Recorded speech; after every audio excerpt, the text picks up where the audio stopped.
Have you ever wondered how close you've come to danger without even realizing it?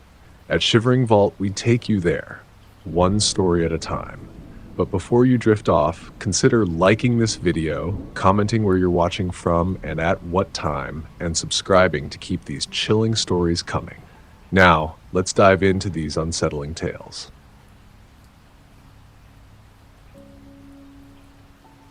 I'd always been the kind of person who craved solitude, especially on the road. I didn't mind the long drives or the empty stretches of highway. I found a sort of peace in it.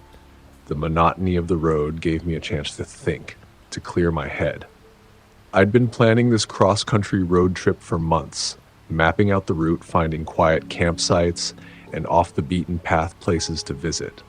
I wanted a chance to get away from everything, the noise, the stress, the constant bombardment of daily life. Texas had always fascinated me, with its vast stretches of nothingness, the sprawling landscapes, and the way the sky seemed to go on forever. I didn't have a set itinerary, but I wanted to experience the wild, remote beauty of the state. I was all alone, and I loved it. It was one of those rare moments where I felt free, where I could just be in my own head and take everything in without interruption. The first few days of my trip had been perfect. I drove through small towns, stopping here and there to get gas, stretch my legs, and grab a bite to eat. The scenery was beautiful, the rolling hills, the golden fields of tall grass, the occasional herd of cattle grazing along the road. But now, as the trip wore on, the distances between places seemed to grow longer. The road felt more and more isolated. The towns got smaller and the roads got quieter. It was almost as if I was the only person left on the planet. By the time the sun began to dip below the horizon, I was starting to feel the weight of the drive. My back was sore, my eyes were heavy from the long hours on the road, and I just wanted to find a place to rest for the night. I had been driving through the rain for the past couple of hours, and though the rain was light, it made everything feel more desolate. The windshield wipers worked tirelessly, swishing back and forth, but the rain never let up. It was relentless, a steady drizzle that blurred the world outside into a haze of gray. The headlights cut through the darkness in front of me, but they didn't seem to illuminate anything but the wet road and the silhouette of trees. I'd been driving down an empty highway for what seemed like ages when I saw a small sign by the side of the road. It was old, weathered, the paint chipping off from years of neglect, but I could just make out the word campground scrawled across it. I hadn't planned on camping tonight, but the idea of a quiet, secluded spot to park for the night appealed to me. It would be peaceful, I thought. No traffic, no noise, just the sound of the rain and the wind. That's all I wanted. I turned off the highway, the car tires crunching over the gravel as I made my way down a narrow, dirt road. The trees on either side of the path seemed to close in around me, their branches heavy with rain. The road was barely wide enough for the car, and I had to slow down to avoid hitting the occasional low-hanging branch. There was no streetlight, no sign of civilization, just the dark woods stretching out in every direction. The only light came from my headlights, casting long, eerie shadows on the road ahead. I drove for what felt like a few miles, the road winding and twisting through the trees. There was no sign of another soul, no other cars, no houses, nothing. Just the dense forest and the soft hiss of the rain hitting the windshield. It was strange, almost unnerving, but at the same time I felt a strange comfort in the isolation. The world seemed so far away out here, like time and space didn't matter. Eventually, the road opened up to a small clearing, and I saw a weathered wooden sign that marked the entrance to the campground. It was old enough to make me question how many people actually knew about this place. There were no other vehicles in sight, and the campground itself seemed abandoned. The rain was still coming down, but the place had a quiet, still feeling to it, like it had been untouched for a while. I was alone. I didn't see any other tents or campers around. just the dark outline of trees in the distance, their branches swaying gently in the wind. I pulled my car into a small gravel parking area near the center of the clearing.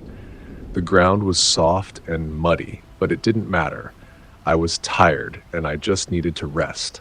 I was too far into the woods to worry about any disturbances now. No one would find me out here. Not tonight. The rain had slowed to a gentle drizzle. The sound of it hitting the roof of the car was soothing, almost like a lullaby. I didn't even bother to think about food. I just wanted to lie down, close my eyes, and forget about everything. The rain was a constant rhythm now, and it was so quiet out here that I could hear the occasional drip of water falling from the trees. The only other sound was the gentle hum of the car engine, the soft whir of the lights in the distance. It was peaceful. I didn't think twice about how remote the spot was or how long it had been since I had seen another person. I closed my eyes, feeling the weight of exhaustion pull me under, the rhythmic sound of rain on the roof lulling me into a deep sleep. The rain had slowed to a soft mist by the time I woke up, but I couldn't tell exactly what had roused me. At first, it was just a nagging feeling, a sensation that something was wrong. I could feel the weight of the quiet pressing in around me. It was almost suffocating, the absence of sound, like the world had simply stopped. I rubbed my eyes, trying to clear away the sleep, but something still felt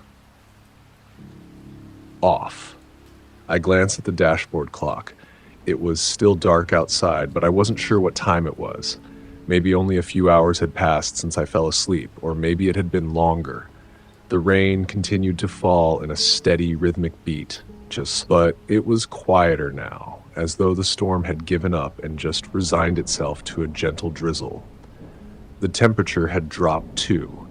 I pulled the sleeping bag closer around me, trying to chase off the cold that was creeping into my bones. But as I lay there trying to settle back into sleep, I heard it. A faint sound, a scraping, dragging noise coming from outside. My eyes snapped open, my heart pounding in my chest. At first, I thought I was imagining it. Maybe it was just the wind or a tree branch brushing against the car. But no, this was different. The sound was deliberate, drawn out. It was too precise, too steady. I sat up in the car, trying to steady my breath, my ears straining to pick up any other noise. The soft rustling of the rain, the creaking of the trees in the wind, that was all I could hear. And then, there it was again. The same dragging sound, like something heavy was being scraped across the gravel. It was coming from the side of the car, just beyond the headlights. I grabbed the flashlight from the glove compartment and flicked it on, the beam of light cutting through the darkness. I opened the door slowly, trying not to make a sound, and stepped out into the rain. The mist hung in the air, cool and damp against my skin. Everything around me was still. No movement, no voices, just the rustling of the trees and the soft, steady sound of rain hitting the ground.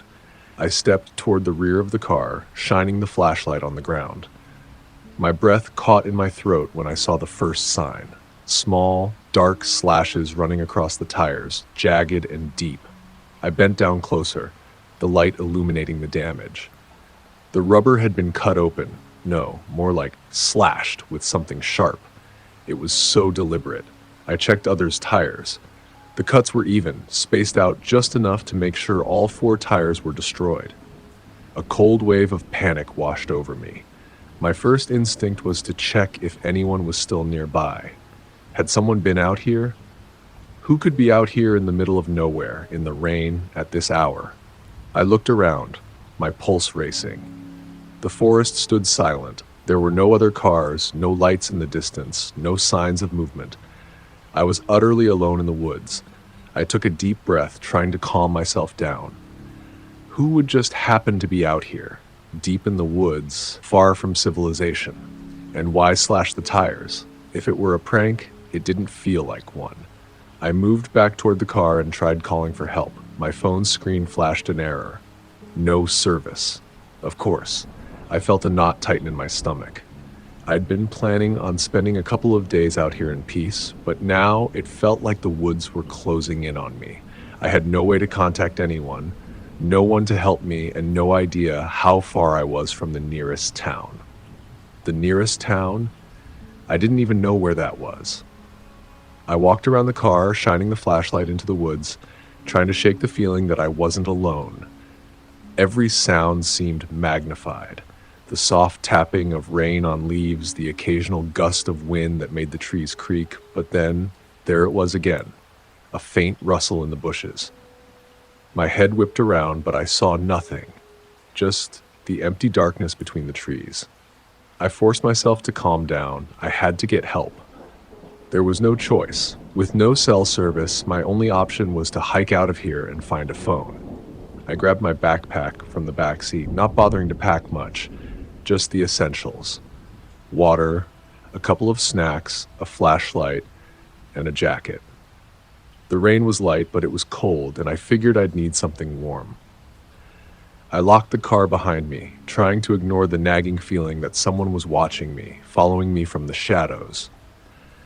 My heart pounded as I walked into the woods, the soft drizzle turning into a light mist that hung thick in the air. The dirt trail was slippery, my boots sliding a little with every step. The woods were unnervingly quiet, the kind of quiet that makes your mind race. The only noise was the occasional drip of water from the leaves above and the squish of my boots in the mud. The further I walked, the less sure I was of my direction. The trail was starting to fade, the rain washing away any clear markers.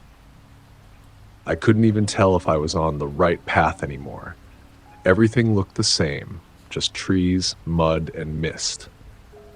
I stopped and listened, hoping for any sound of life, any sign of civilization. But all I heard was the steady beat of the rain against the earth. I couldn't shake the feeling that something was off, that something was lurking just beyond the reach of my flashlight, but I couldn't put my finger on it. It felt like I was being followed, though I couldn't see anyone. Every time I stopped, I felt a strange pressure in the air. It was like someone or something was keeping pace with me, always just behind the edge of my vision. The first sliver of light broke through the horizon just as I woke up. I wasn't sure if I'd actually slept or if I'd just drifted in and out of consciousness the whole night, but I was suddenly wide awake. My head was foggy and my muscles ached from staying so tense for so long. The air outside the car had a distinct chill, but it wasn't the same coolness I'd felt when we first arrived. It was a crisp morning air, the kind that comes with a sense of finality. The night was gone, but the terror I felt was still lingering in the pit of my stomach. I didn't want to look out the window again, but I did. I took a deep breath and cautiously turned my head. The rest stop was bathed in the pale light of dawn, and for the first time I could really see the area around us. There was nothing but flat, empty land, the sparse bushes and weeds that dotted the landscape now visible in the daylight. Everything was still. Too still. There wasn't a single car in the parking lot, and no one was around. It felt abandoned, like we were the only ones left in a world that had forgotten we existed. Jake had already gotten out of the car and was stretching by the hood, his arms above his head. I could hear him groan as he worked out the kinks in his body, and he glanced over at me, probably wondering why I hadn't gotten up yet. I felt embarrassed, like I was still paralyzed by what had happened. I slowly unbuckled my seatbelt and stepped out of the car. The cold hit me like a slap, but it wasn't enough to distract me from the tightness in my chest. I looked around again, this time fully awake, trying to shake the remnants of the nightmare we had lived through. My eyes kept flicking over the place, unable to settle. That's when I saw it. On the passenger side of the car, the door was covered in long, deep scratches, some of them so wide they looked like they'd been made with something sharp, something heavy. The marks were jagged, as though they had been carved by desperate hands, each gouge leaving a streak of silver where the paint had been scraped off. I walked closer, my stomach turning. The scratches were all over the door handle, like someone had been trying to break in, or worse, trying to force their way through the door with everything they had. I felt my heart rate spike, my throat tightening as the images from the night before rushed back. I didn't want to believe it, but there was no denying it now. Someone had been out there. Someone had tried to get inside the car. And it was only the dead of night that had kept us from facing whatever it was that had come so close. I could feel my hands trembling as I reached out to touch the scratches. They were still raw, almost like they had been made just moments ago. The metal felt cold under my fingertips. My mind was spinning. Was this really happening? Had it all been a dream? Or was there someone out there right now, still watching us? Jake must have noticed the look on my face because he stopped stretching and walked over. "What is it?" he asked, his voice still groggy from sleep. I didn't answer him right away. I couldn't. Instead, I just pointed to the scratches. Jake's face shifted from confusion to shock. He stepped closer to the car, crouching down to inspect the marks. "What the hell?" he muttered under his breath. "This wasn't here when we parked last night." I didn't need to say anything. We both knew the truth. Those scratches had to have happened after we fell asleep, and the idea that someone had been that close to us, that close to getting inside, it sent a chill through me that I couldn't shake. The ranger got out of the truck, his boots crunching in the gravel. He walked over to the spot where my car had been, inspecting the area. I followed, my heart pounding in my chest, but there was nothing. No tire marks, no traces of where the vehicle had been parked. "Are you sure this is the spot?" the ranger asked, his voice low. I nodded, my throat dry. "Yes, I parked right here. This is where I was last night."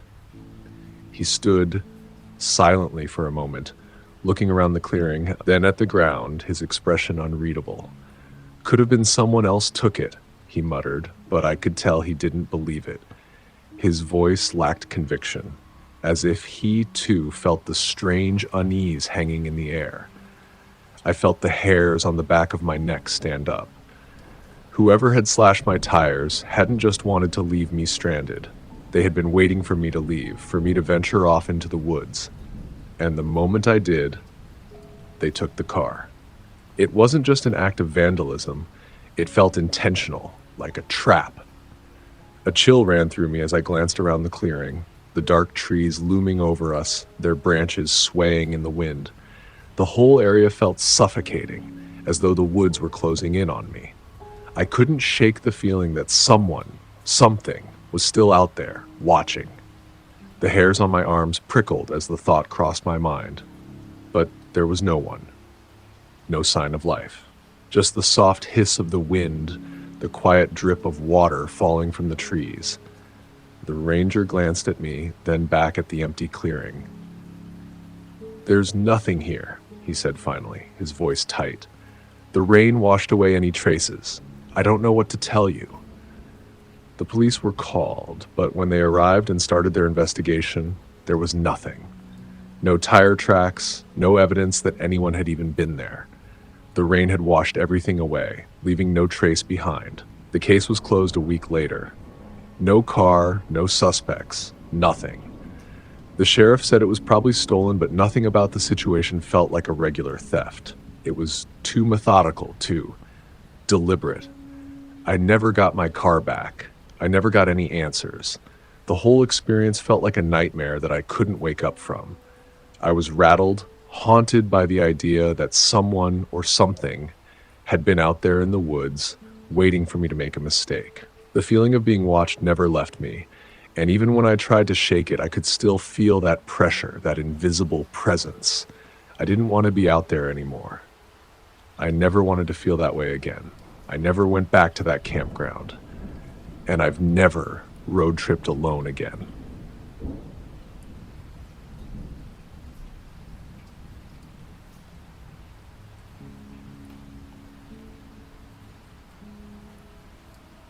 My name's Alex. It happened a couple of years ago, and I've only told a handful of people about it, Jake being the only one who truly knows what happened.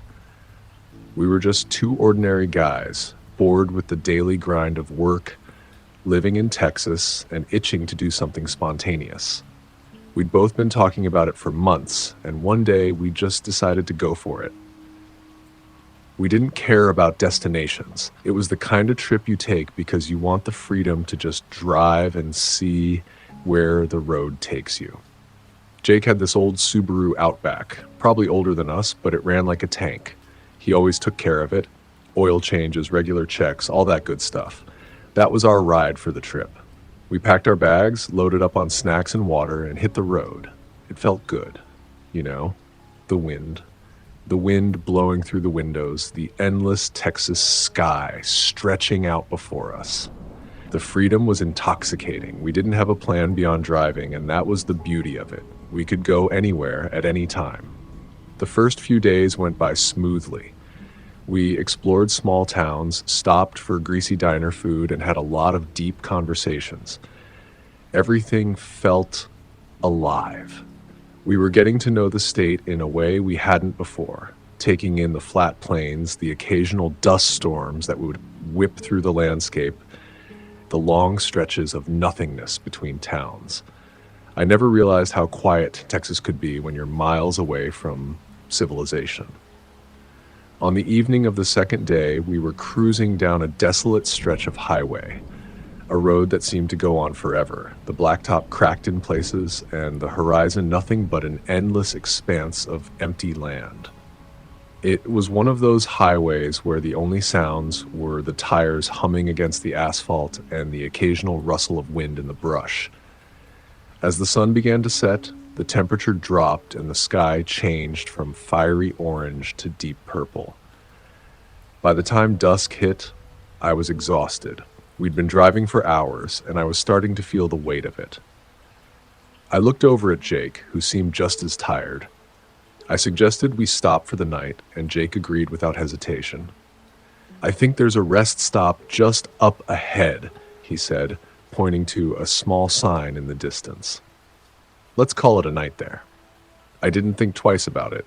We'd pulled over at a few rest stops on our trip already. They were usually just a few picnic tables, some vending machines, maybe a broken down bathroom. Nothing to worry about.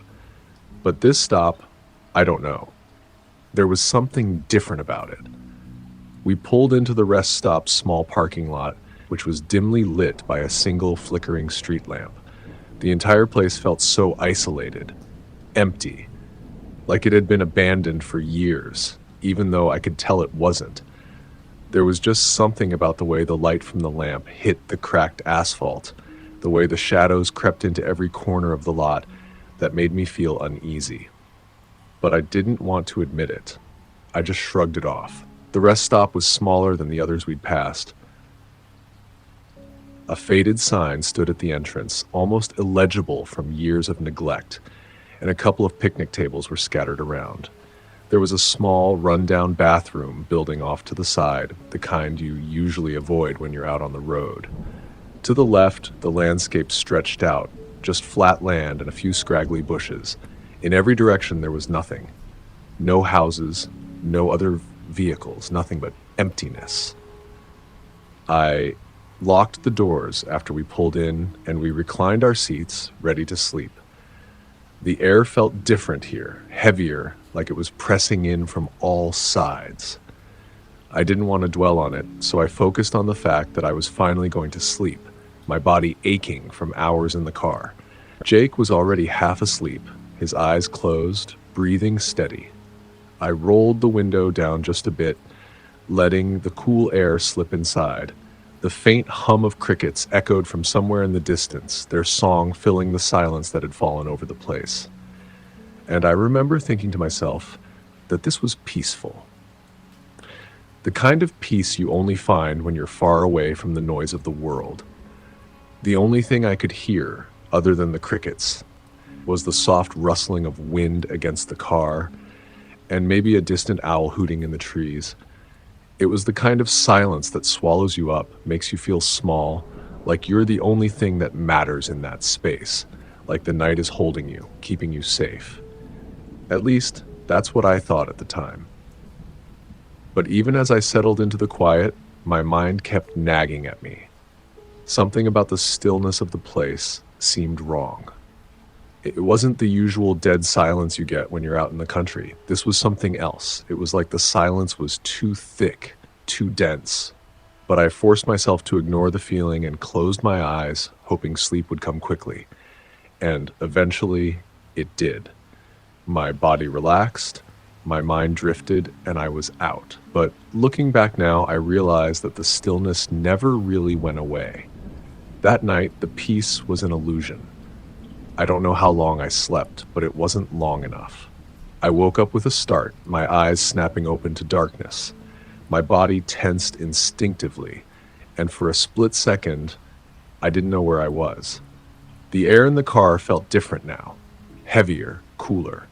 My heartbeat had quickened for some reason, and I couldn't shake the feeling that something had changed while I was asleep. I listened carefully, trying to make sense of the sounds around me. The crickets were still going, their chorus steady and distant. But then, I heard it. A faint scraping sound, soft at first. I thought it might have been the wind, maybe brushing against the car. I mean, we were parked near some bushes, so it wasn't entirely impossible for a branch to be scraping along the side of the vehicle. But this sound was different. It wasn't random. It was slow, deliberate. It didn't fade away like the wind or a branch would. It lingered. A quick drag followed by a brief pause, then another scrape. It sounded like something, or someone, was testing the passenger side door. I blinked, my brain struggling to catch up. Maybe it was just my imagination. Maybe I was still groggy from sleep. But my gut told me something wasn't right. I felt my muscles tighten, my breath coming in shallow gasps. I turned my head slowly, careful not to wake Jake just yet. His breathing was steady, deep. He hadn't heard anything, or if he had, he wasn't reacting. I shifted ever so slightly, trying to get a better look out the window without making too much noise. The darkness outside was thick, so black that I couldn't even make out the faint outline of trees or bushes, just an oppressive void. But that scraping sound continued, dragging along the metal of the door with an unnerving patience. I felt a shiver crawl down my spine, a cold, prickling sensation in my skin. That's when I heard the click, the sound of the door handle being pulled. My breath caught in my throat. For a split second, I thought I might have imagined it, but no. The click was unmistakable. Someone was trying to open the door. My pulse hammered in my ears. I turned my head back toward Jake, frozen in place beside me. He didn't stir. I could barely hear him breathing now, his soft exhale mixing with the wind outside. His body was turned toward the window, his face relaxed, completely unaware of the danger outside. For a moment I thought about waking him, but I hesitated. What if I was overreacting? What if it was just the wind? I didn't want to sound paranoid or crazy. But then I remembered the silence, the way everything had felt so still when we first arrived, and the scratching. It was too deliberate. I needed to make sure. I needed to know what was out there. So I shifted in my seat, moving as quietly as I could. I didn't want to draw attention, so I didn't want whoever or whatever was out there to hear me. I leaned forward slightly, just enough to get a glimpse of the passenger side through the window. Nothing, just darkness. But I could feel it. There was something outside, something watching. That's when I saw it. A figure crouched with something in hand, like it was trying to open the door with that. At first, it was just a shape, barely visible, like a shadow blending into the blackness. I couldn't make out any details. It didn't move, but I knew it was there. I could sense it. My chest tightened. The scraping had stopped. The only sound now was my own heartbeat, thudding in my ears. I felt sick, a cold sweat forming on my skin. My breath was shallow, and for the first time in a long while, I felt completely and utterly helpless. I wanted to do something, anything, to make sure Jake and I were safe. But I couldn't move. My body was frozen, paralyzed by that sickening feeling that something terrible was about to happen. I glanced over at Jake, still completely oblivious. His face was relaxed, his breathing slow and steady as if nothing at all was wrong. But I knew something was wrong. I could feel it in my bones. Without thinking, I nudged him. Gently at first, just a tap on his shoulder. He didn't react, so I tried again, a little harder, whispering his name. Jake, Jake, wake up. He mumbled something incoherent, gay, still half asleep. I shook him a little more forcefully. Jake, wake up! Something's wrong! His eyes fluttered open, confusion spreading across his face. He groaned and rubbed his eyes. What's going on, man? You good? I didn't even know how to explain it. Just stay quiet, I whispered, my voice barely a breath. Something's out there. I don't know what, but something's not right. Jake was still half in a daze, trying to make sense of my frantic whispering.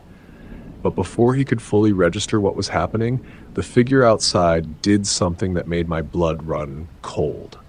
It moved. It wasn't slow or cautious. It wasn't trying to sneak away. No, it bolted. In a flash, the figure darted from the passenger side door, disappearing into the night like it had been waiting for that exact moment to make its move. It was like something out of a nightmare, swift and sudden, vanishing into the darkness as quickly as it had appeared. Jake and I both sat there, staring into the void outside. Neither of us made a sound. Our phones were in our hands. We were too stunned, too shaken. My whole body was frozen with fear, my mind running 1,000 miles a minute, but I couldn't think straight. I was hyper-aware of every noise, every movement. I couldn't stop staring into the night, waiting for the sound of footsteps to return. The silence felt suffocating, thick and unnerving. We just sat there, staring at the empty darkness, unsure of what to do. It felt like the world had stopped turning, like time had frozen, and all we could do was wait. Minutes passed. Or maybe it was hours. I don't know. All I know is that we didn't move. Not until exhaustion finally took over and we both drifted into a fitful, uneasy sleep. But that feeling, the feeling that we weren't alone, that something was still out there, never left. The first sliver of light broke through the horizon just as I woke up. I wasn't sure if I'd actually slept or if I'd just drifted in and out of consciousness the whole night, but I was suddenly wide awake. My head was foggy, and my muscles ached from staying so tense for so long. The air outside the car had a distinct chill, but it wasn't the same coolness I'd felt when we first arrived.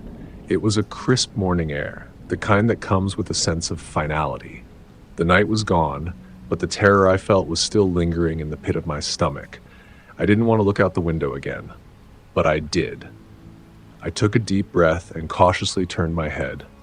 The rest stop was bathed in the pale light of dawn, and for the first time, I could really see the area around us.